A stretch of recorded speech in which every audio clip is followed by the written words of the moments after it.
Hello বন্ধুরা, কেমন আছেন সবাই? শুভ গণেশ চতুর্থীর প্রীতি শুভেচ্ছা ও ভালোবাসা জানিয়ে আজকের ভিডিও ব্লগটা শুরু করছি। মহারাষ্ট্রিয়ান একটা স্পেশাল, মানে আমাদের কলকাতায় যেমন বড় পুজো, মহারাষ্ট্রে তেমন গণপতি পুজো। এটা স্পেশালি মহারাষ্ট্রের জন্য খুবই অন্যরকম। তো সেই পুজো যখন দেখলেন, আমি আমার বাড়িতে একটু হালকা করে ওই ডেকোরেশন করেছিলাম, খুব একটা করতে পারিনি। মানে ওটাকে রঙ্গোলি বলে, আমি পারি না, আমরা তো বাঙালি, আলপনাটাই ভালো পারি, তো সেই হিসাবে করেছি। তো আমি আমার ঘরে ছোট্ট গণপতি বাবা ছিল, সেটাকে পুজো করেছি। তো এই যে মোদক, লাড্ডু, 5 রকম ফল, আর এটা হচ্ছে জসবন্ত মানে জবা ফুল, আর মেনলি দুর্বা। এটাই হলো গণপতি বাবার পুজোর আসল ফুল। তারপরে গিয়েছিলাম ওইখানে, সবাই ইনভাইট করেছিল, বা এখানে না সবাই সবাই বাড়িতে যেতে হয়, বললে যেতে হয়। ওটা প্রথম একজনদের বাড়ি গেলাম, এটা দ্বিতীয় জন, এটা আমি আমার বসের বাড়ি গিয়েছিলাম। তো এখানে সবাই মিলে একটা সেলফি তুললাম। তারপর আবার পাশে আরেকজনের বাড়ি গেলাম। মানে এই যে পাশাপাশি সবার বাড়ি, কারোর বাড়ি না, যে মানে না নয়, সবার বাড়ি যেতে হবে।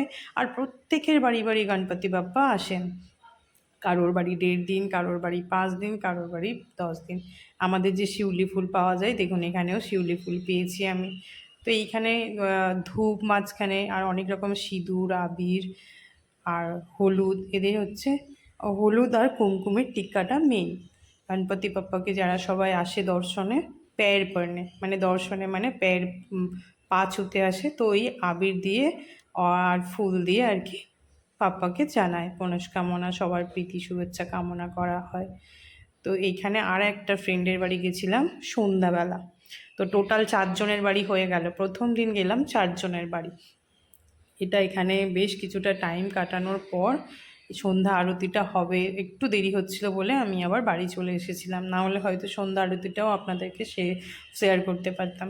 যতদিন বাপ্পা থাকবেন ততদিনই কিন্তু আরতি দুটো টাইমেই হবে, সকালেও হবে আবার বিকেলেও। আচ্ছা, সন্ধ্যাবেলা আসার সময় মিষ্টির দোকানে, তো ওই প্রত্যেকের বাড়ি যেতে গেলে তো বাপ্পার জন্য কিছু নিয়ে যেতে হবে। এখানে সব দেখুন, এখন মিষ্টি দোকানে আপনি মোদকই পাবেন, বিশেষত তো এখানে কোনো মিষ্টি পাওয়া যায় না, মানে মিষ্টি কলকাতার মিষ্টি নয়, শুধুমাত্র প্যারা যেটা হয় সেই প্যারাটারই ডাইজে মোদক বানানো আর লাড্ডু, আর কোনো মিষ্টি আপনি এখানে পাবেন না।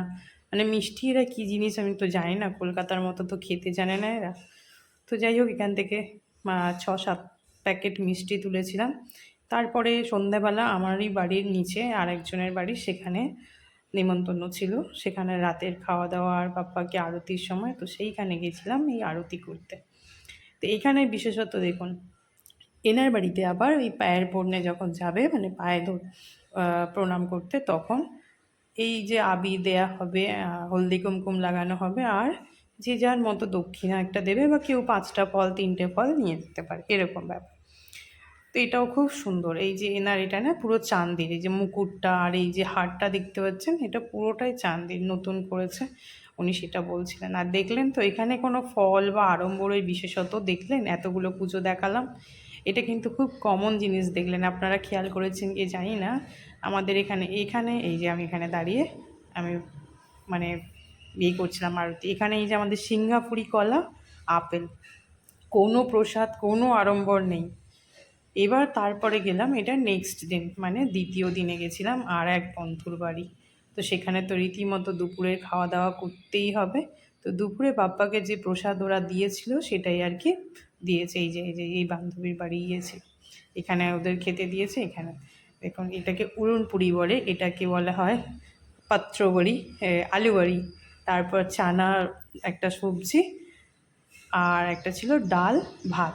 এটা গণপতি বাপ্পাকেও চড়ানো হয়েছে, আর যারা থাকবে তারাও এটাই খাবে।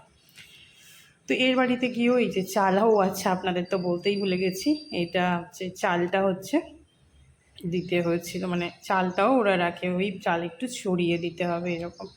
আপনি তো এতগুলো দেখলেন, বলুন সব জায়গায় কি কমন দেখলেন বলুন তো?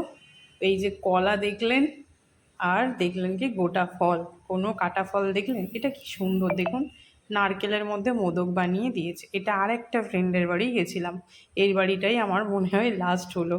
এটা তখন প্রায় বাজে 3:30 4টে। তো বাপের বাড়িতে গিয়ে তো এবার বান্ধবীকে বললাম চলো আমরা একটু সেলফি তুলি, তারপরে সেলফি তো এই খাওয়ার জন্য জোরজার করছিল। তো আমরা বিশেষত খাইনি, এখানে আলুর চিপস আর ও মিষ্টি বানিয়েছিল সেটা দিয়েছে, তো কোনো রকমে সেটা খেয়ে ও এবার জোর করলো ওর বাপের বাড়ি পাশেই সেখানে যাওয়ার জন্য। তো সেখানেও গেলাম, ওর ভাইয়েরা কি সুন্দর ডেকোরেশন করেছে দেখুন, এগুলো সব পেপারের, কেদারনাথ বানিয়েছে, তো সেটা দারুণ লাগছিল। এই বাপ্পার এখানে প্রত্যেকেরই তো দেখলেন কি একটা কমন ব্যাপার, আমরা যেমন পুজোয় এত আড়ম্বর করি, এখানে কিন্তু সেই আড়ম্বর আপনি পাবেন না। মানে খুব মনে ভক্তি ভরে এরা বাপ্পাকে ঘরের আপন ছেলে মনে করে পুজো করে।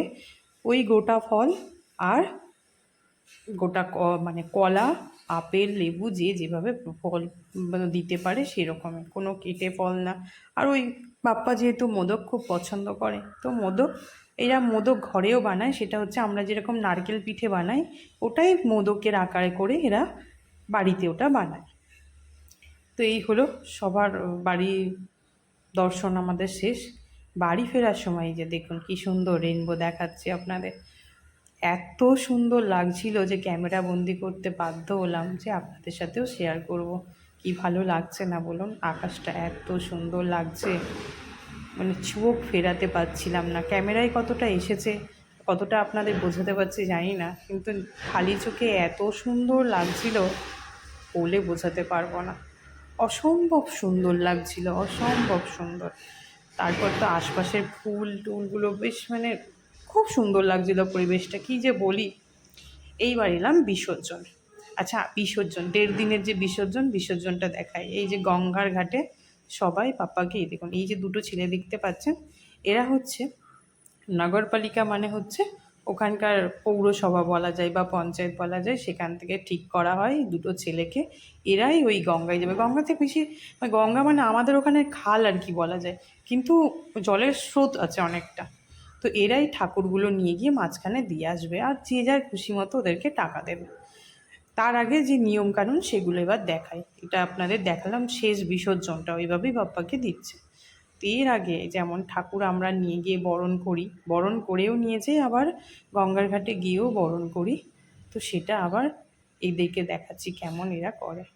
প্রথমে গণপতি বাপ্পাকে নিয়ে আসে, তারপর কিছুটা ধূপ আর কর্পূর দিয়ে, ওই ধূপ মানে ভুল বললাম, আমরা ধূপ বলি না, আমরা ধুনো বলি, আর কর্পূর মানে ধুনোটাকে জ্বালিয়ে দিল, দিয়ে ওরই মধ্যে গণপতি বাপ্পার আরতি হবে। আচ্ছা এখানে আরেকটা জিনিস দেখুন, এই যে পাটাতে ওরা নিয়ে গেল, এর মধ্যে ওই যে একটা দিল, মানে কি বলবো, মাটি দেওয়া হয়, তো এখানে মাটি নেই, ওই পাথরই, তো পাথর তুলে দিল। এই দেখুন এটা দিচ্ছে ধূপ, ধূপ মানে ওই ধুনো, ধুনো দিল। এবার দেবে কর্পূর, কর্পূর আর ধুনোটা দিয়ে এই যে জ্বালিয়ে দেবে। বাপ্পাকে বসিয়েছে একটা ফল। আর হ্যাঁ, প্রত্যেকে কিন্তু এই যে বিসর্জনের যে প্রসাদ হয় সেই প্রসাদ এখানে নিয়ে আসবেন। আর এই যে বাঁশিওয়ালা দেখছেন, ইনিও দুটো পয়সার জন্য এখানে এসছেন, এনাকে স্পেশালি কেউ হায়ার করেনি, উনি নিজেই এসছেন, প্রত্যেকের কাছে কাছে গিয়ে বাঁশি বাজিয়ে যাচ্ছেন, ওনাকে যে যার খুশি মতো পয়সা দিচ্ছেন।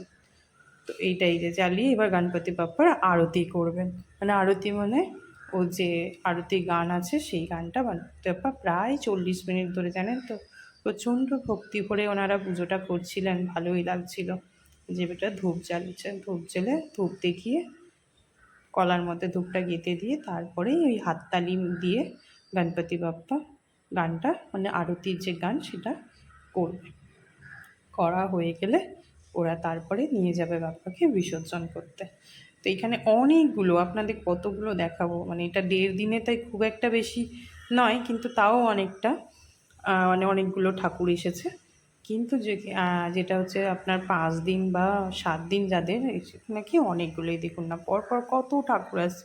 ওই যে বড় ডাব্বাটা দেখছেন ওখানে ফুল টুল সব ওখানে এই যে হাততালি দিয়ে বড় মানে আরতি করছে। আর এই রাস্তাটা হচ্ছে নদীতে আসার রাস্তা, ওই দেখুন সব লাইন ধরে গণপতি বাপ্পাকে নিয়ে আসছে। দেখাতে পাচ্ছি কি জানি না, এই যাই হোক, রাতে আবার যে বাড়িতে আরতি করতে আমার ফ্ল্যাটের বাড়িতে ডিনারে গেছিলাম, তো ওই যে দুপুরে যা খেয়েছি ডিনারেও তাই খেয়েছি। তাহলে বন্ধুরা আজকে ভিডিওটা এখানেই শেষ করলাম, ভালো থাকবেন, সুস্থ